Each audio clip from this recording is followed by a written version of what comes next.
Qin Yichen butuh waktu lama untuk memahami keputusan semesta Haoi kali ini. Selama beberapa bulan, dia duduk bersila di sana, dan alam semesta di bawah kursinya tidak bergerak, dan bahkan dengan cepat berubah. Terkadang ternyata bersinar, aneh, dalam dan menakutkan, terkadang panas, seolah-olah dekat dengan matahari. Bahkan kadang-kadang, Qin Yichen masih berdiri di depan lubang hitam.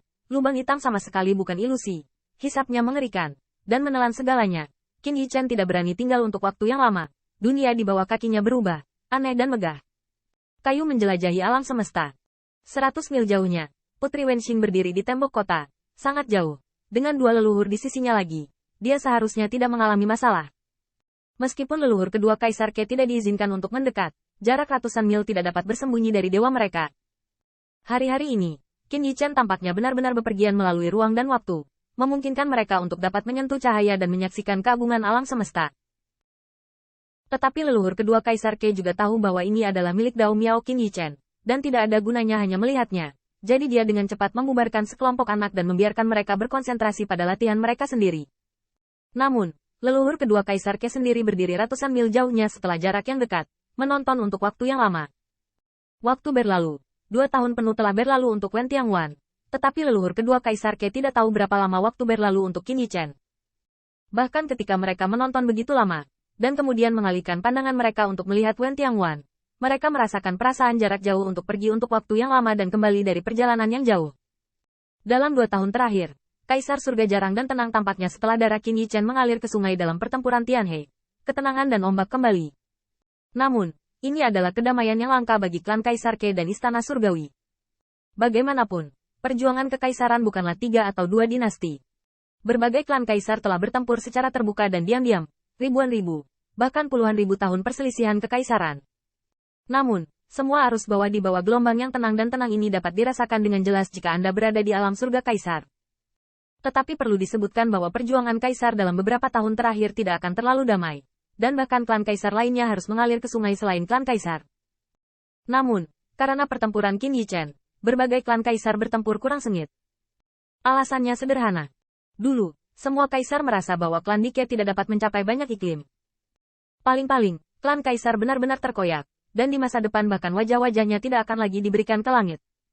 Pada akhirnya, 3 suku Kaisar Ke akan terlepas dari Kaisar Surga, dan tidak mungkin untuk mengatakan bahwa akan ada surga lain. Tetapi pertempuran Tianhe membuat semua kaisar menantikan Kaisar Ke keluar dari Guan untuk menjadi kaisar, dan pada saat yang sama bertempur dengan kaisar. Itu juga membuat mereka merasa bahwa membiarkan 5 suku kaisar berada di garis depan, dan bahwa mereka bisa mendapatkan keuntungan dari menjadi nelayan. Namun, suatu hari tiba-tiba, suara Ke Tiangxuan terdengar keras, menyebar keluar Wen Tianpas. Hahaha, Saudara Li, ketika saya lewat, saya bertanya apa yang terjadi di Tiangwan? Mengapa tidak masuk dan duduk? Saya memiliki beberapa cangkir teh yang enak di sini. Setelah beberapa saat, saya mendengar tawa yang sama bergema di luar Wen Tiangwan, seperti pertemuan teman lama. Lewat. Secara kebetulan, Saudara Tiangxuan sibuk dengan urusan militer, jadi saya tidak akan repot-repot. Dia bisa mendengar bahwa suara ilahi yang disebut Saudara Li oleh Ke Tiangxuan juga sangat kuat, dan jika dia bisa disebut seperti itu, saya khawatir dia juga raksasa surga kaisar. Ketika Ke Wensan mendengar berita itu, kerumunan itu bergegas dan berdiri di samping Ke Tiangxuan, bertanya-tanya, leluhur tua, siapa yang paling senior sekarang? Tanpa diduga, Ke Tiangxuan tidak menjawab, hanya sepasang mata dewa yang bersinar dengan cemerlang. Setelah beberapa saat, itu adalah dengusan dingin dan terbang menuju Feng Tianxing. Kelompok benda tua itu benar-benar tidak bisa diam. Ke Tiangxuan berteriak dengan marah di dalam hatinya, tetapi baru saja terbang. Tetapi melihat bahwa ruang tempat Qin Yichen berada, tampaknya telah pulih seperti biasa, dan istana umum kembali lagi. Hanya saja di Aula Jenderal Agung, ada bayangan ketuhanan yang membuat Ke Wensan terpana. Bukankah ini kakek kedua? Bayangan ilahi di depan Qin Yichen adalah Ke Tiangxuan, tetapi tampak sangat kabur. Seolah-olah itu antara yang nyata dan virtual. Hantu Ke Tiangxuan dan Qin Yichen sepertinya sedang membicarakan sesuatu, tetapi kerumunan Ke Wensan tidak dapat mendengar suaranya, hanya wajah mereka yang terkejut. Kenapa ada hantu kakek kedua di depan kakak iparku? Anda tahu, Ke Tiangxuan berdiri di sisi mereka saat ini. Setelah beberapa saat, Qin Yichen mengangguk, sementara hantu Ke Tiangxuan menepuk pundaknya, dan kemudian terbang keluar dari aula umum. Tidak hanya itu, hantu juga terbang jauh, menuju Dewa Ke Tiangxuan. Pada akhirnya, hantu Ke Tiangxuan dan dewanya bergabung menjadi satu. Ini bukan fusi, tetapi, Tampaknya dia telah kembali ke tempat dia seharusnya berada, seperti ekspresi Ke Tiangxuan yang tertegun saat ini. Kakek kedua. Apa hantu itu? Orang-orang Kewensan sama sekali tidak mengerti, dan sebelum mereka dapat menangkapnya di masa depan, mereka akan melihat hantu dan Dewa Ke Tiangxuan bergabung. Ketika kerumunan di Kewensan belum pulih, mereka melihat suara Qin Yichen di Aula Jenderal. Leluhur tua, aku sudah tahu, tapi aku sedang bertanya pada surga.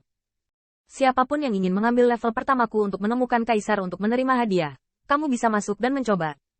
Kerumunan Kewensan benar-benar terkejut. Apa artinya?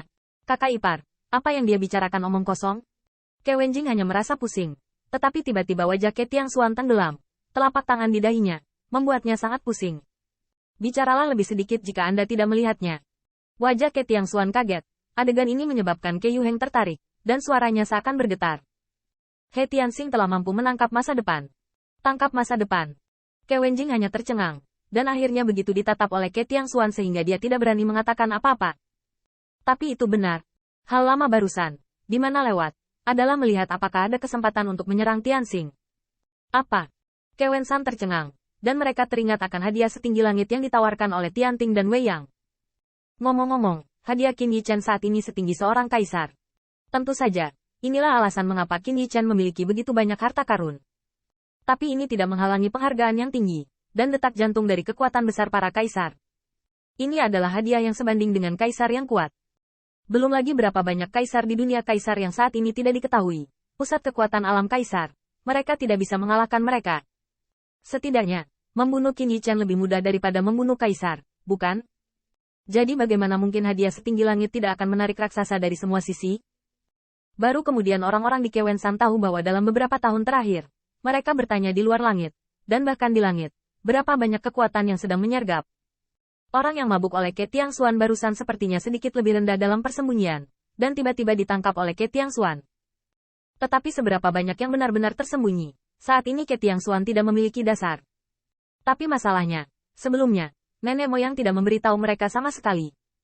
Dan mendengarkan nada kata-kata leluhur tua, mereka benar-benar mengira itu adalah sesama Daoi kakek kedua yang kebetulan lewat, dan leluhur mengundangnya untuk minum teh.